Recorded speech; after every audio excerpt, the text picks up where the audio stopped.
Catchy காட்சி YouTube சேனலின் சார்பாக நித்திய சிவப்பிரியன் உங்களுடன் இன்று நான் உங்களுக்கு பகிர்ந்து கொள்வது என்னுடைய குலதெய்வமான ஸ்ரீ அய்யனாரப்பன் கோயில் வீரபயங்கரம் எனும் சிற்றூரில் இருக்கும் அந்த ஊருக்கு இன்று யாத்திரை வந்திருக்கின்றோம்.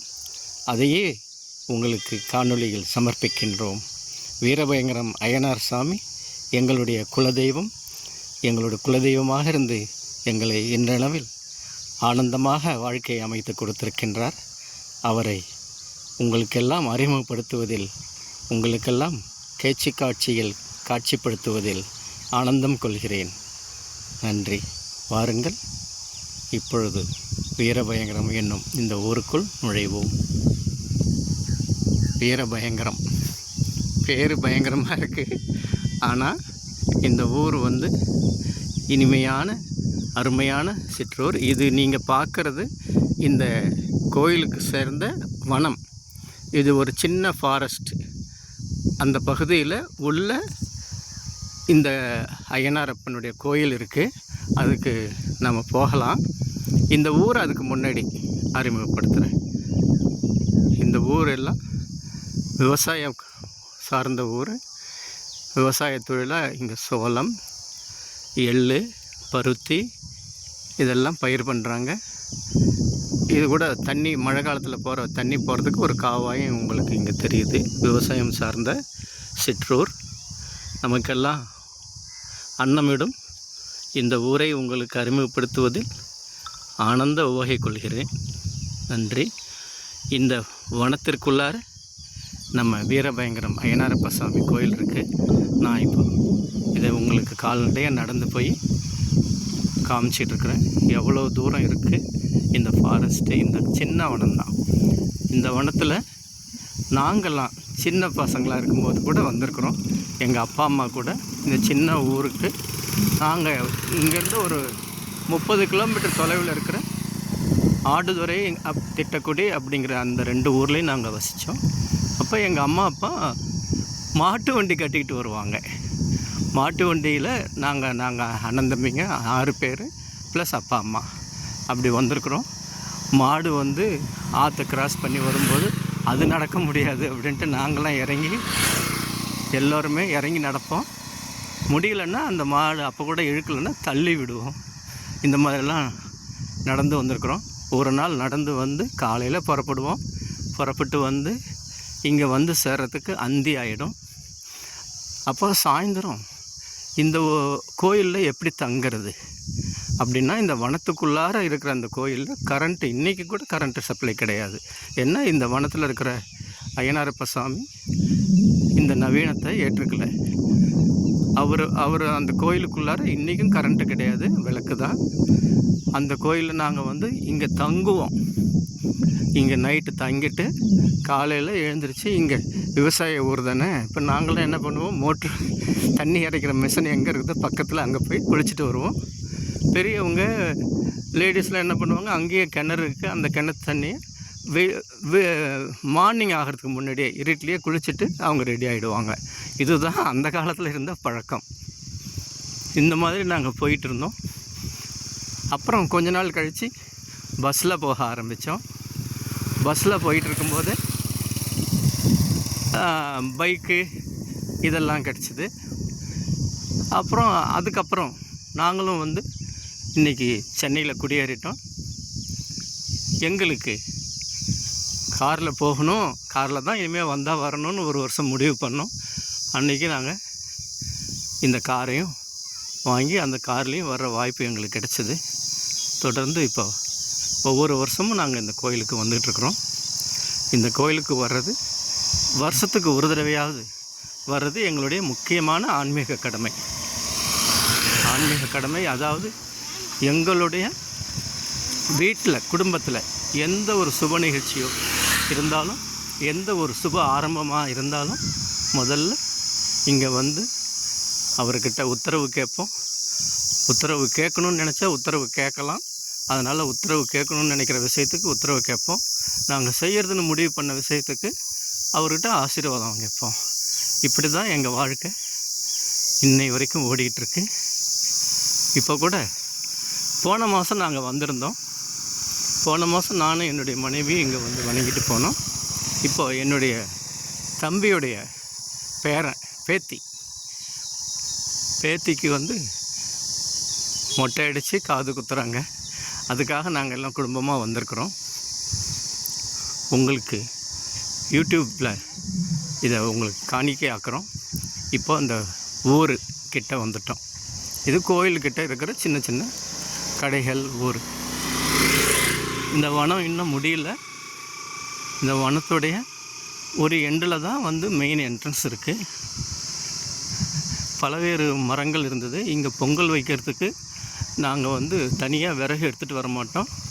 இங்கே உள்ள விறகு தான் ஒடித்து பொங்கல் வச்சுட்டு மீதி இருந்துன்னா இங்கேயே விட்டு போகணும். எதையும் எடுத்துகிட்டு போகக்கூடாது. இந்த ஊருக்கு நம்ம பொங்கல் வைக்கிறதுக்கு வாங்கிட்டு வரக்கூடிய பூஜை பொருட்கள் எதையுமே மீதி எடுத்துகிட்டு போகக்கூடாது. கற்பூரம் கூட இங்கேயே போகும்போது எல்லாத்தையும் செலவு பண்ணிவிட்டு போகணும். அப்படி ஒரு தவம் இது. முதல்ல இங்கெல்லாம் நாங்கள் வரும்போதெல்லாம் அப்போல்லாம் கடை கிடையாது. இப்போ எல்லா விதமான பூஜை பொருளும் விற்கிற கடை இருக்குது. இங்கே வந்து வர்ற மக்களுக்காக இங்கே பல சேவைகள், சின்ன சின்ன டிஃபன் கடை, இந்த சேரு டேபிள் விற்கிறவங்க, வாடகைக்கு விடுறவங்க, சின்ன சின்ன கடைங்க இதெல்லாம் இருக்குது.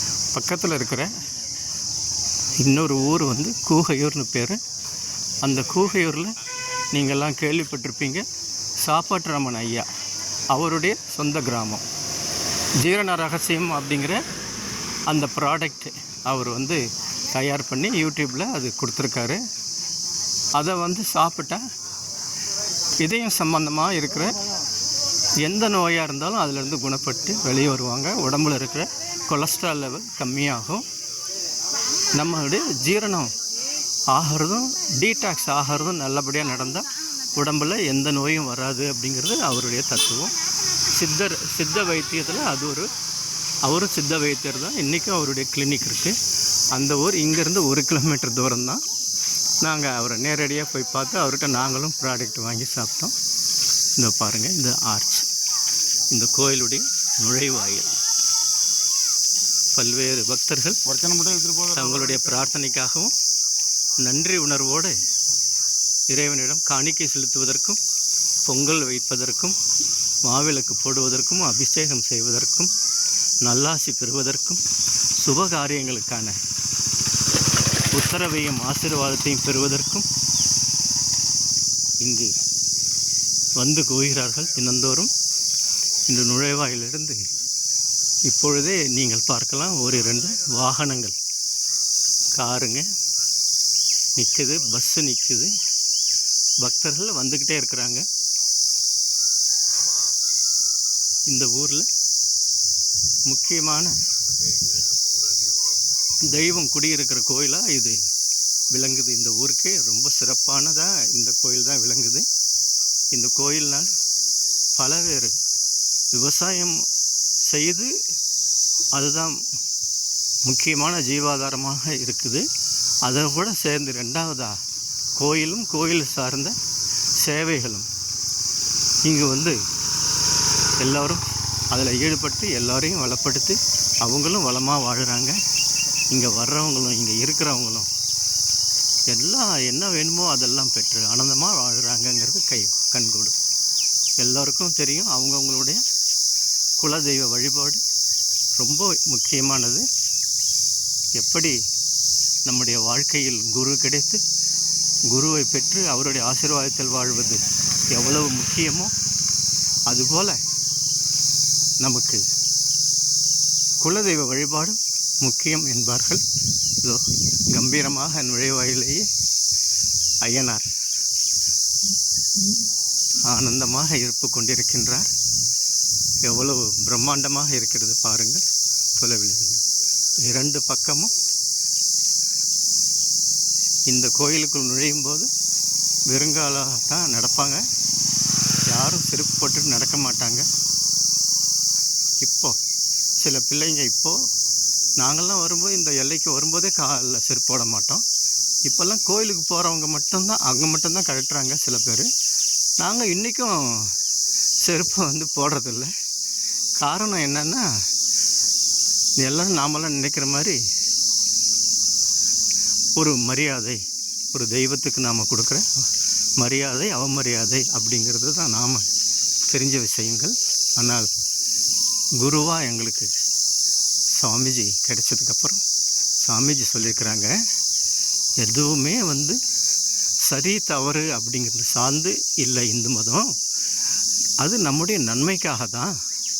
இந்த வெறுங்காலில் நடக்கும்போது இந்த பூமாதேவி மூலமாக, இந்த பூமியின் மூலமாக இங்கு எந்த எனர்ஜி, எந்த சக்தி இருப்பு கொண்டு உள்ளதோ நம்முடைய குலதெய்வமாக அந்த குலதெய்வத்தை நேரடியாக தொடர்பு படுத்திக் கொள்வது என்று சொல்லியிருக்கின்றார்கள்.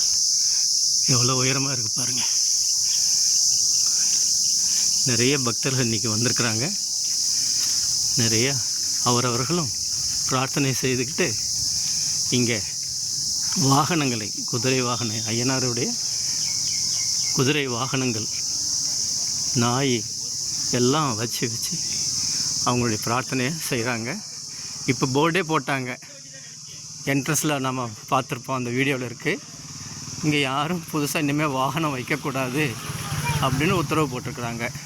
நாங்கள்லாம் முதல்ல இங்கே வந்தால் நைட்டு தங்குவோம். இப்போ அதுவும் உத்தரவாக போட்டாங்க, இங்கே வந்து நைட்டு தங்கக்கூடாது, சாயந்தரம் கோயில் மூடுற வரைக்கும் இங்கே இருக்கலாம், அதுக்கப்புறம் இங்கே யாரும் தங்கக்கூடாது அப்படின்னு. பாருங்கள் எவ்வளோ பிரம்மாண்டமாக இருக்குது, எவ்வளவு வாகனங்கள், அவங்கவுங்களுக்கு பிடிச்ச மாதிரி. துப்பாக்கி ஏந்துறவங்க, எந்திர துப்பாக்கி வச்சுருக்கிறவங்க, குதிரை, யானை, பந்தல் பாருங்கள், சாமினா பந்தல் போட்டு அவங்களும் தன்னுடைய குடும்பத்தோடு வந்து பொங்கல் வைக்கிறதும், மாவிளக்கு இறைவனுக்கு படைக்கிறதும், அபிஷேகம் செய்கிறதும் அப்படியா இருக்கிறாங்க. சாரையாக கூட்டமாக அவங்கவுங்க ஒவ்வொரு இடத்துல உட்காந்து அவங்கவுங்களுடைய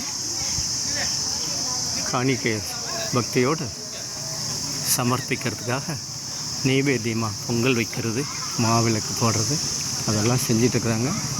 கோயிலில் வந்து நாங்கள் ஃபோட்டோ எடுக்க முடியாது. கோயிலில் இப்போ அபிஷேகம் நடந்துக்கிட்டு இருக்குது. அதை மட்டும் உங்களுக்கு தகவலாக சொல்கிறேன். இங்கே பாருங்கள் எவ்வளவு கார் வந்திருக்கு காலையில் பாருங்கள்.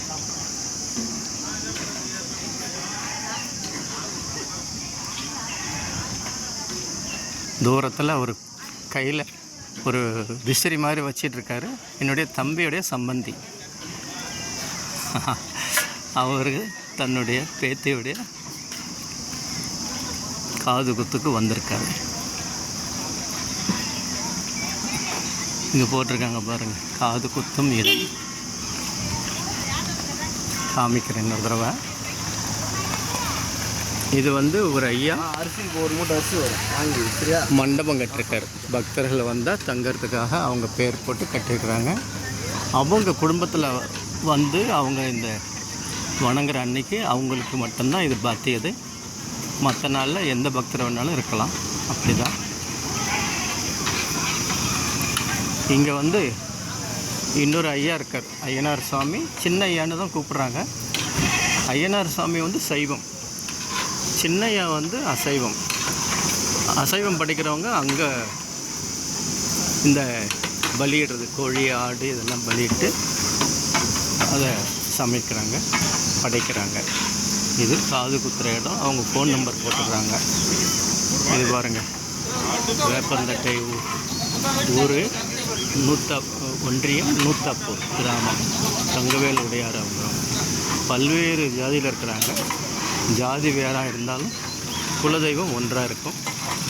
இன்றைக்கி யாரோ பெரிய மனிதர் பெரிய கூட்டத்தோடு வந்திருக்காரு போல் தெரியுது. பெரிய பெரிய பாத்திரம் வச்சு சமைச்சிட்ருக்காரு. எப்படியும் ஒரு 100 பேருக்கு சமைப்பாங்க போல்.